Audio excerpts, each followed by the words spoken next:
Welcome, everybody, to the LinkedIn for B2B Growth Show. I'm your host, Michelle J. Raymond, and this week I am joined by a local, or almost local, Anna McAfee. Welcome to the show. Thank you so much for having me, Michelle. This is exciting. It is, because we've been connected for ages, but we haven't actually had a conversation. So this is the first time that we're talking. And I figured just everybody else could listen in because what you did was pretty amazing. A hashtag that changed the world. Not too many people can actually put a claim to fame that big, but you can. So we're going to talk about that today. All things about how do you take LinkedIn off LinkedIn? Because we don't want to get stuck on there, right? This is the name of the game to get people off. But tell me, Anna, like hashtag LinkedIn local. What's the backstory? How did it happen? So, if you can cast your mind back to 2017, which feels decades ago, but it wasn't 6 years ago, I was using LinkedIn, connecting with a lot of people locally, as I do. I've been around on LinkedIn for many years, having come from the recruitment industry, connecting with lots of local people. And I put up a post about with some sales navigator stats about how few people use LinkedIn in my local city, which is Coffs Harbour in northern New South Wales. And someone put on the post, "Oh, if there's so few of us, why don't we just all meet up one day?" I thought, "Oh, that's a cool idea." Sat with that for half a week, and then later that week, I just decided, "Right, what a good idea. Let's just organize a coffee catch up." It was an extremely simple idea. It was online to offline. Let's get all our LinkedIn connections offline together, small group, very easy. And I crafted this little post and I said, just said in the post, if you'd like to come, please comment below. And I was just about to hit post. And I thought, oh, I'll put a hashtag on this. So I just put a hashtag LinkedIn local. It's possibly the single biggest change, the single biggest decision I made in my career, which was a split second thought. Put up the post, lots of people connected to me locally, like, great idea, wonderful. But what was really interesting that happened was and I guess the backstory of LinkedIn local is a story about the power of LinkedIn in itself in terms of how ideas spread. Within an hour or 2 hours, I had Alexandra Galvez in London message me going, "Oh, this is such a cool idea. I might do this in London." Eric Eklund in Brussels, same thing. Eric and I weren't even connected. It was a second tier connection at that time that actually somebody had obviously liked or commented and then he'd seen it. So I wouldn't say the first post went crazy, but certainly generated a lot of interest. And then Swish Goswami, who was in Toronto at the time, I think this was about a week later, said, "Oh, I might do a New York meetup." So that was great. So it was 4 people, 4 cities across the world. And that was like, oh, that's super cool. And we each organized an event. I held my first one. It was fabulous. Everyone was like, "When's the next one?" Great, we'll do another one. Eric and Alex had a very similar experience. And then a few things happened that year. Swish actually went to Shanghai and held a meetup there, which I think got something like 2 million views at the time, the photo from it, and the CEO of LinkedIn commented on it at the time, and then LinkedIn Video arrived in the September of that year, so 3 months later, and between that post and the arrival of LinkedIn Video, the whole thing went crazy. We had been very open at the start, we were doing this thing, and lots of people came to us and said, "I need this in my city, will you help me start one?" And so we established this with some calls, and Eric wrote this amazing guide on how to start a LinkedIn local and with the sort of values that we had started with. So we never set out to own LinkedIn local, but it was very much we became the go-to people for that. And then for 2 years, we ran a host community. There is still a LinkedIn group with hosts in it if anyone isn't interested. And we were for 2 years had a lot of discussions with LinkedIn. But to give you some kind of idea of the growth, I think within then the end of that year, we were in about somewhere between 80 and 100 cities across the world. By the 2-year mark, we were in over 1,000 cities in 96 countries, and we had, like, thousands of hosts running events. We had the host community where people were generating ideas and feeding off each other, and it was a really beautiful community. They were people who were community builders themselves, building local sort of chapters, if you want to call it so. A really amazing experience. In 2019, LinkedIn released some terms that meant that it's available to all LinkedIn users. We could use the logo, which was fabulous because we were never able to use the logo on LinkedIn local events being independent. Those terms did mean that we were no longer required as mentors as such. So we did stop running the host community then. But LinkedIn local certainly still exists. I still run events in Coffs Harbour. I ran one last Thursday, which was fabulous. It was a really wonderful experience for me personally to see the growth of this and really cut my teeth in community building and really see this thing thrive was the connection stories were just incredible. And the impact that people were creating with it was just a really incredible experience. When I read about the numbers and just how quickly it all happened, I was like, whoa, like, how do you keep up with that? I think this thing's just gone in a heartbeat, which I think it's that where people crave connection and community. We're so busy hiding behind screens. And so, yeah, when I looked at those numbers, it was pretty mind blowing. And the fact it's still going, what are we up to, 6, 7 years later? It's kind of Yeah, crazy. and the pandemic certainly will have dipped those numbers. Nobody has any track of what those numbers were. We had a very as good as we could get number gathering exercises in terms of hashtag searches and basically the host registration process. Our kind of main goal with the community that we were running was to keep hosts connected so that if someone new wanted to start a LinkedIn local in a city where there already was one, they wouldn't actually know there was one. And now that's very hard. There's no directory of hosts. LinkedIn don't keep any of that, which is a shame. You usually have to either look for a company page or a hashtag and hope that there's one there. And if not, start one and hope no one else does. But that's ultimately what the terms now are, is that any user can start a LinkedIn local. And that is great in one sense, but also it does make it very difficult from I think, just an information sharing perspective. I would say, like, I'm here in Sydney. I don't know anyone that hosts them, LinkedIn Locals Sydney, and I'm sure that there are plenty of people. But when I became a LinkedIn trainer 3 years ago, COVID times, but using LinkedIn for a lot longer, but I'd never taken it off LinkedIn as part of my previous roles because it was all industry related. So now what's happened is I actually have an amazing community that's global, but when it comes to who do I know locally, I know very few people locally. So this would be such a big opportunity for myself to go and meet up with people. And I find myself getting introduced to locals by people overseas going, "Hi, Michelle, do you know this person? They live in Sydney." And I was like, "There's 5 million of us." No, I don't, but thank you. But it's funny how it bounces all over the world like that. I appreciate you sharing the backstory about it. But if someone's listening in and they're thinking, yes, I would love to be able to connect with people in my local area, what do you think makes a successful LinkedIn local meetup?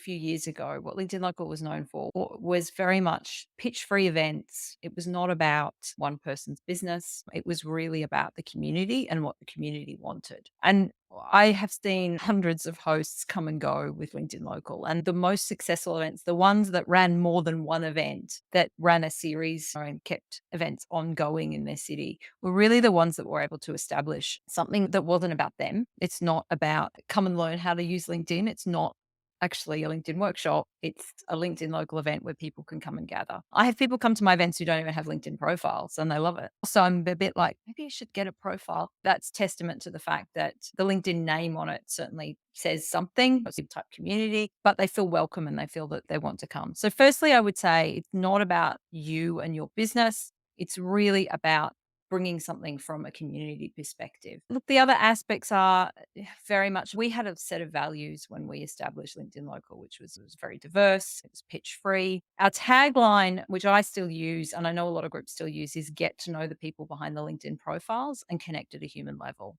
So really focusing on not the polished, shiny profiles, but who the people are. And there's some fascinating topics that I see groups do in terms of panel discussions. They work really well at LinkedIn local events. I did one last week on attracting and retaining staff, and that panel was fantastic. The feedback we got was really good. I know Toronto are just about to have one on how to manage cancel culture. Do you know what I mean? So, really interesting topics that people can come out for, get to know other LinkedIn users in their area. And from a local business perspective, the value of that is just incredible. So I would say, yeah, and keeping it fairly open, no high ticket prices, keeping it as accessible as possible as well, because you want job seekers to be able to come. You want business owners to be able to come. It should be an open type community that is willing to accept the diverse ideas.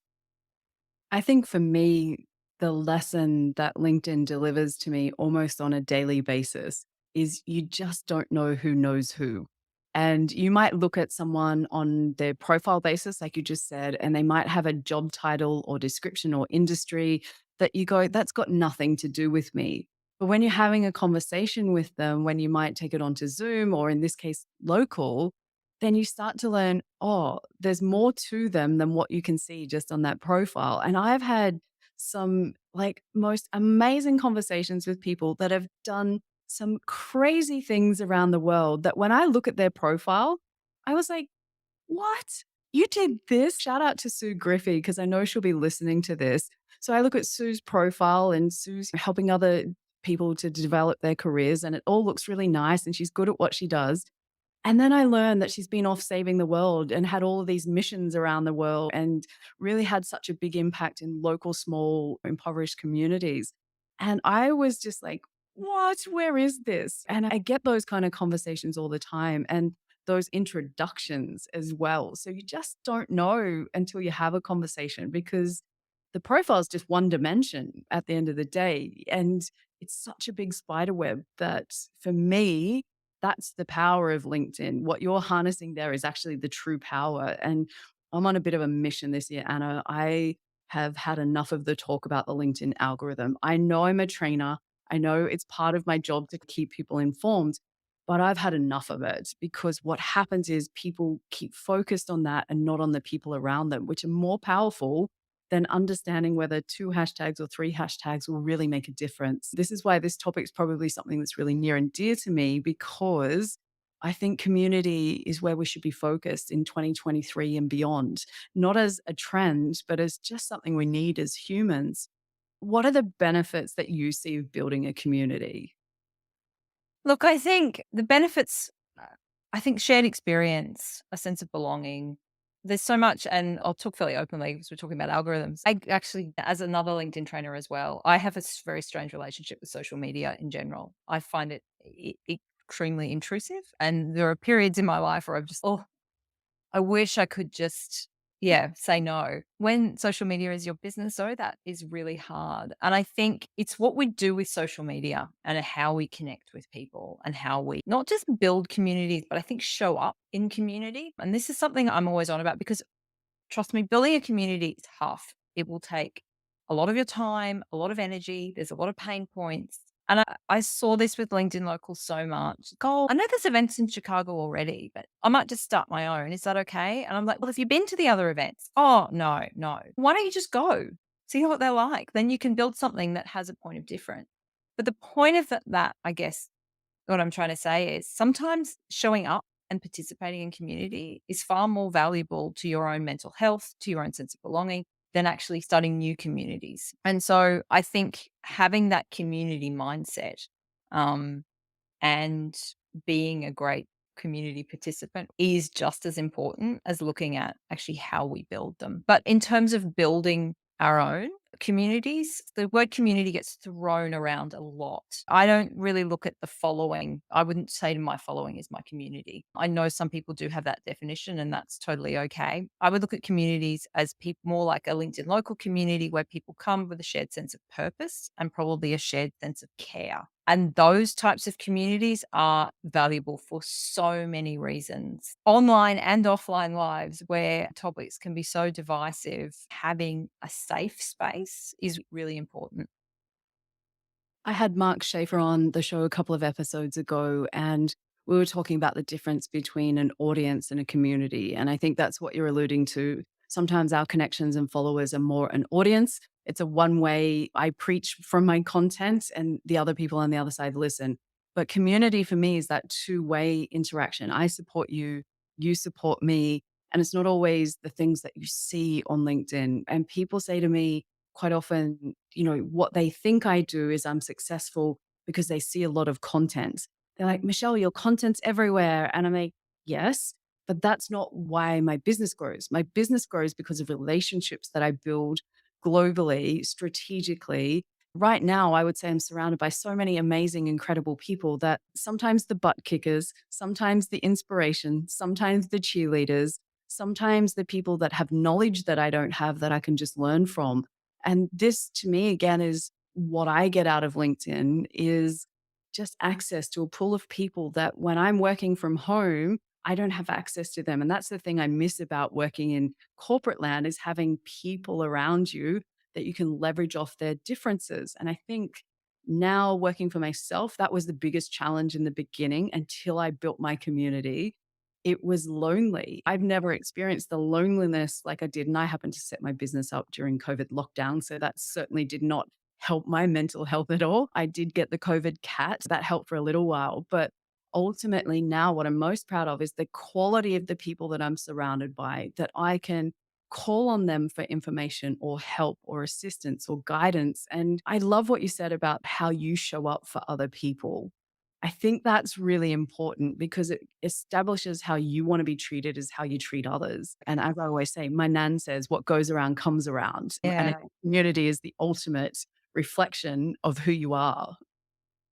I think so. It's the mindset behind communities. And if you think about the Facebook groups you show up in, or even the LinkedIn groups, is do you show up with a very extractive mindset? One of the simple things is go and look at the group. If you only ever post in the group and you don't respond to other people's posts or questions, try and flip that.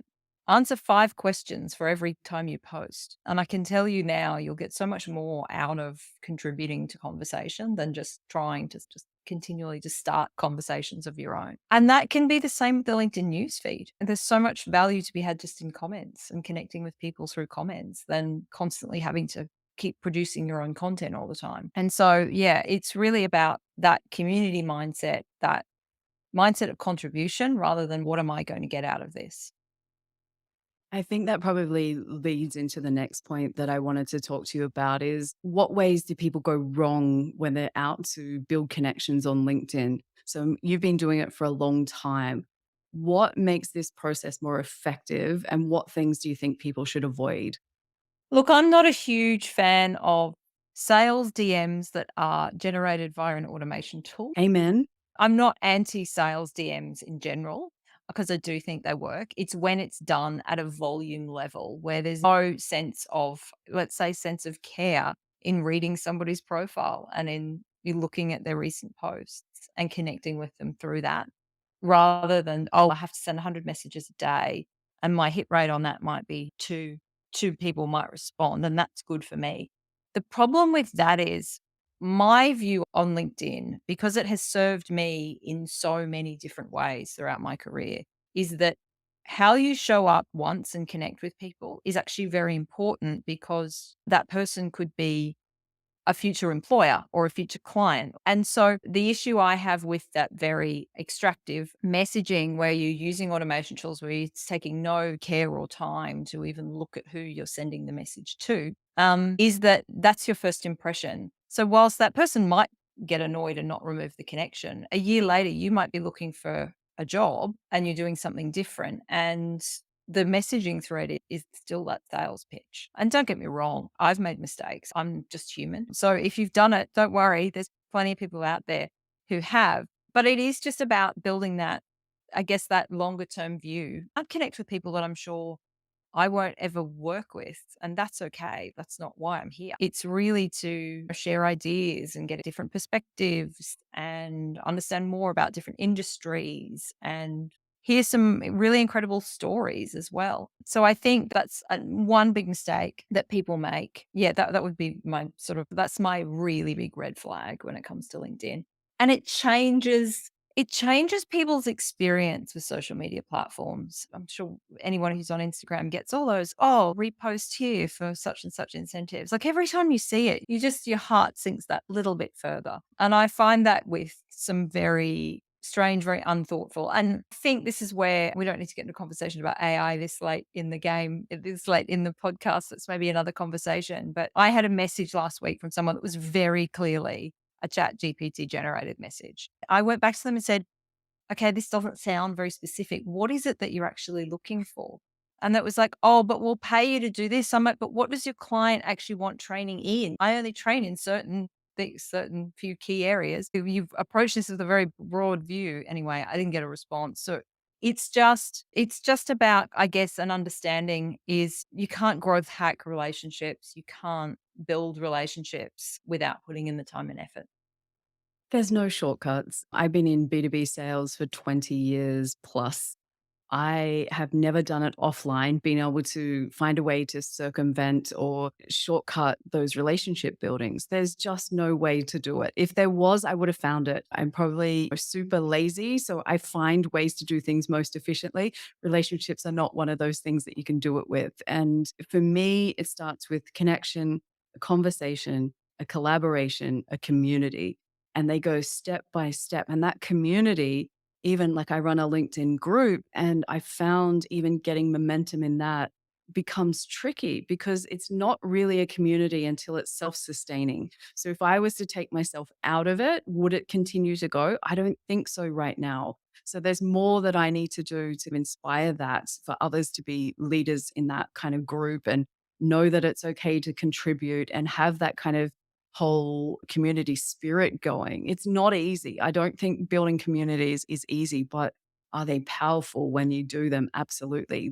I think for me, that's the goal that I've got on LinkedIn is building a community I'm proud of. I did that when I came from the beauty industry. That's how I first got started on LinkedIn is building an amazing niche community around beauty and chemicals.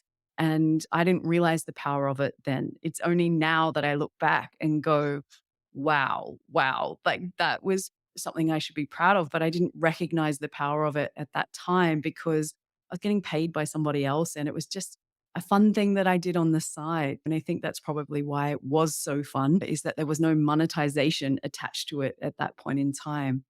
But when I was reading your LinkedIn profile, doing my research for the show, as I always do, you had this really cool concept on there that I want to share with people. And that is about building a virtual village on LinkedIn. And I would ask you, can you just explain to those that haven't been to your profile? And if you're listening in, I'm going to put Anna's LinkedIn profile details in the show notes so that you can go to her profile, click on the bell, and make sure that you're following her content. But tell us about the virtual village because I love it as a concept.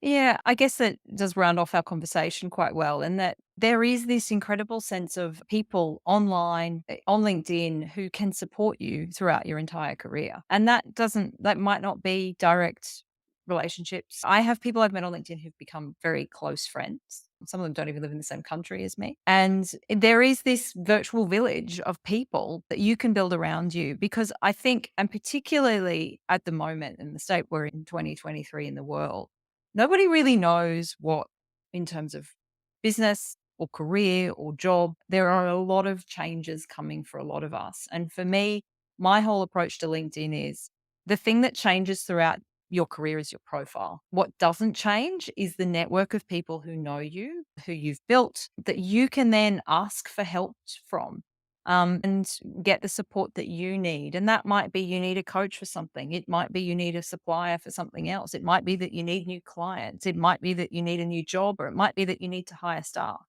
And the whole concept that I have about, well, yes, this is a one big virtual village, that you can build your own virtual village that will support you. I've reconnected with school friends who I haven't spoken to for 20 years, who we've had conversations, and that's been amazing. And it's just that LinkedIn connection and the sharing of content that restarts that conversation. And I've worked with clients who've reconnected with past colleagues and are now doing some amazing work together simply because the approach to LinkedIn from a career perspective is really long term. I find that on LinkedIn, there can be 900 million plus members now, but it can be extremely lonely if you try and go at it by yourself. And I know when made the career switch, when I set up my own business, for me, I left my beauty community and had to build a whole new one. And that first 6 months were horrible, like absolutely horrible, because I went from known to unknown and then had to build it and find my people again. And whilst I haven't let go of that industry, there's still a big part of what I do now because I still do a lot of work in that space. But until I found my community around my new business, it was something that I was like, what have I done? Have I made the biggest mistake ever? Should I go back into that? Because that's how much I missed it, is that I was almost ready to quit my business and go back again, but because it had just become such a big part of my life. So, Anna, every time I wrap up the show, I love to give people an actionable tip that they can take away when it comes to either community building or LinkedIn locals. what is one actionable tip that someone that's been inspired today to get out there and maybe participate in a LinkedIn local or build their own community? What advice would you give them? I think I guess to wrap all of that up, I would say community is not about you. Yes, your vision is important if you're building a community, but ultimately, community direction is shaped by its members. If you're building your own community, let the members drive the community forward, assuming it's in fitting with your vision. But equally, if you're showing up in communities, be that member, be that champion, be the one that puts the hand up and says, yeah, I'd love to help with this or that. And you'll get so much more out of it because it's not about going in, what will I gain for this? What can I give to this? And what you'll gain is so much more by that community participation or the community building if you go in with that right community mindset. I don't think there's any other way to wrap the show up. I appreciate everything that you've shared this week. And again, I'll put the details in the show notes so you can reach out. Got questions about LinkedIn local or just want to know about LinkedIn in general? I recommend that you give Anna a follow. So I appreciate everybody's time this week and I look forward to the show next week. Cheers.